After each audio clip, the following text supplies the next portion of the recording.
Evet kıymetli hocam, Recep ayının son haftası Kudüs haftası olarak ilan edildi. Bu projeyle hem Diyanet İşleri Başkanlığı hem de birçok ilmi kurum destek veriyor. İttihat da sanırım bu anlamda destek veriyor. Bu proje nedir? Projeyle neler yapılacak? Destek anlamında yani sizin vermiş olduğunuz destek nedir? Projeden biraz bahsedebilir miyiz? Her şeyden önce bu sadece Türkiye ile alakalı bir husus değil doğrusu. Her şeyden önce Kudüs meselesiyle her gün, her saat, her vakit aslında gündemimizde olması gereken, dünya Müslümanların tümüyle alakalı en birinci meselemiz olduğunda ittifak ettiğimiz bir husus. O münasebetle Kudüs'le ilgili kim ne yaparsa, hangi günü, hangi haftayı, hangi çalışmayı, hangi etkinliği, hangi siyasi baskı anlamına gelebilecek, olumlu anlamda Filistin ve Kudüs davası için olabilecek bir iş yaparsa doğrusu hepsini desteklemek gerekir.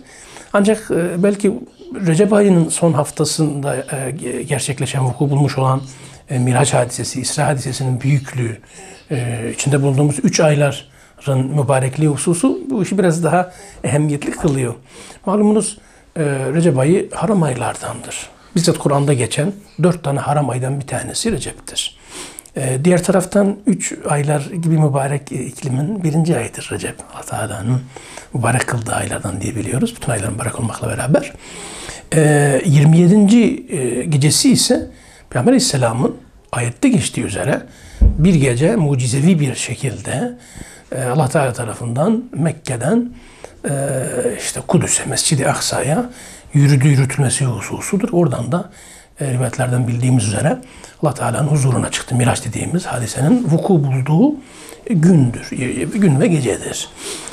İşin bir daha garip bir tevafuk tarihi boyutu da var ki Selahaddin Eyyubi, Kudüs Fatihi, Hazreti Ömer'den sonraki Kudüs Fatihimiz Selahaddin Eyyubi Kudüs'ü Miraç günü, İsra ve Miraç günü fethediyor. Kudüs'e o gün gidiyor. Tarih kaynaklarının önemli bir kısmı bunu işaret eder. Bu çok mühim bir husustur. Az önce bahsettiğim gerek Recep'in büyük bir ay olması, Muharrem gibi Allah'ın haram kıldığı aylardan olması, üstüne bugün de Kudüs ve Aksa'nın fethedilmiş olması ve daha üstü Peygamber Aleyhisselam'ın İsra gününün olması, Miraç gününün olması hususu çok büyük bir önem arz eder. Evet, İsra'nın Mescid-i Aksa'ya doğru yapılması çok büyük bir önem arz ediyor. Peygamber Aleyhisselam'ın oraya geldikten sonra Allah'ın katına çıkması, Allah'ın huzuruna varması çok büyük bir anlam ifade ediyor. Diğer hususları zikretme gereği çok hissetmedim. Zaten bizim ilk kıblemiz mukaddes bir diyar. Hiç şirkin bulaşmadığı bir husus olması münasebetiyle Mescid-i Aksa'nın ayrı bir anlamı var. Kudüs zaten temiz demektir. Mukaddestir. Şirk başta olmak üzere bütün kirlerden, bütün necasetlerden temiz kalmıştır. Hatta bütün semavi dinlerin de ortak noktasını temsil eder. Zaten Peygamber Aleyhisselam'ın orada peygamberlere namaz kıldırması hususu imamlık yaptırarak ve Allah Teala'nın katına çıkana kadar veya döndükten sonra büyük peygamberlerle, ulul azim peygamberlerle görüşmesi hususu tek başına zaten Kudüs'ün ne kadar büyük bir anlam ifade ettiğini gösterir. Bundan ötürü dediğim gibi dünya üzerinde Kudüs'le alakalı değişik çalışmalar var. Mesela Ramazan'ın son cuması Kudüs günü olarak kutlanır. Haziran'ın ilk haftası Kudüs yürüyüş günü olarak kutlanır. Yine Ekim ayının birinci haftasında Selahaddin'in Kudüs fethinin miladi yıl dönümüdür diye etkinlikler yapılır. Benzeri Kudüs'le alakalı çok değişik etkinlikler yapılır. Bu da ondan bir tanesi. Ancak belki miraca denk gelmesi, işin manevi boyutunun olması hususu, gerekse az önce bahsettiğim bütün hepsinin aynı güne denk gelmesi münasebetiyle özel olarak Müslümanların bu hususa ilgi göstermesi, bu duyarlı çağrıya cevap vermesi, icabet etmesi ve etkinliklerle, çalışmalarla, bilinçlendirmelerle, yazılarla, görsel, işitsel medyaya verilebilecek şeylerle, sosyal medya veya klasik medya üzerinde insanlara ulaştırarak bir tebliğ, bir bilinçlendirme aracı olarak kullanması. Daha önemlisi belki nesillerin Kudüs bilinciyle aşılanması, yine mühim bir husus olarak Kudüs'ü, Aksa'yı korumak durumunda olan, hepimiz adına koruyan, muhafızlık yapan, bekçilik yapan, orada cihad eden Müslümanlara maddi desteklerin ulaştırılması, benzeri hususlarda bir fırsat, bir vesile olarak kullanılması gerekiyor. Mühim bir husus da sanırım siyasilere, idarecilere düşüyor. Kudüs Haftası'nın Dünya Müslüman Alimler Birliği gibi muteber bir kuruluş tarafından ilanı ve bütün Müslümanlara sahip çıkılmasını istemesi sonrasında bahsettiğiniz gibi gerek Türkiye'deki Diyanet İşleri Başkanlığı, gerekse de Malezya, Lübnan, Filistin benzeri, Katar gibi ülkelerin Diyanet İşleri ve benzeri hususları, resim kurumları tarafından destek çıkılması tabii ki önemli. Yalnız bunun bu seviyede kalması ile yetinemeyiz.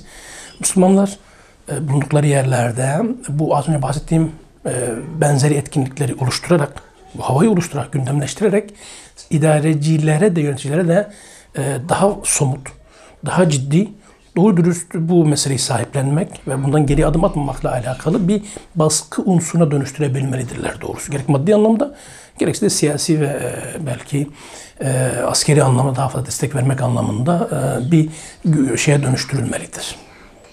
Etkinliklerde biliyorsunuz kısaca Dünya Alimler Birliği herkesin, her Müslümanın, hatta Müslüman olmasa bile kendisini özgür hisseden, dünya istikbarına, emperyalizmine karşı özgür hisseden her insanların hepsini bu meseleye sahip çıkmaya davet ediyor. Artık herkes kendi bulunduğu yerde etkinliklerle bunu yapabilir. Organizasyonlar düzenlenebilir, konferanslar, sempozyumlar düzenlenebilir, paneller düzenlenebilir. Beraberinde yarışmalar düzenlenebilir. Kudüs'ü sürekli teşvik edebilecek, ayakta tutacak şeyler teşvik edilebilir. Beraberinde bahsettiğim gibi özellikle çocuklara yönelik, gençlere yönelik yeni neslin Kudüs davasının nesil nesile devam ettirebilmesi anlamında aşılanması hususu yapılabilir. Yine maddi destek toplanabilir. Bizzat bizim adımıza dediğim gibi Kudüs'ü muhafaza eden, Aksa'yı muhafaza edenlere ulaştırılmak üzere.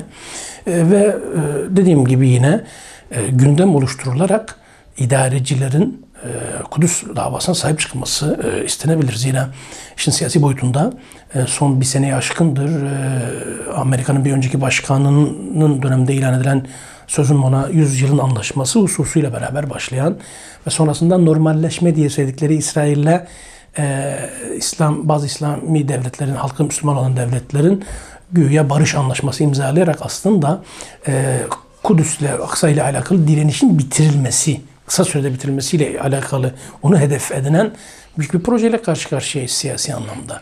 Bu anlamda bütün Müslümanların herkesin ittifak ettiği ortak bir günde tek ses vermesi, bu desteğini oluşturması çok büyük bir anlam ifade ediyor. Hiç kimse bunu küçük görmesin. Ben tek bir kuruşla ne yapabilirim?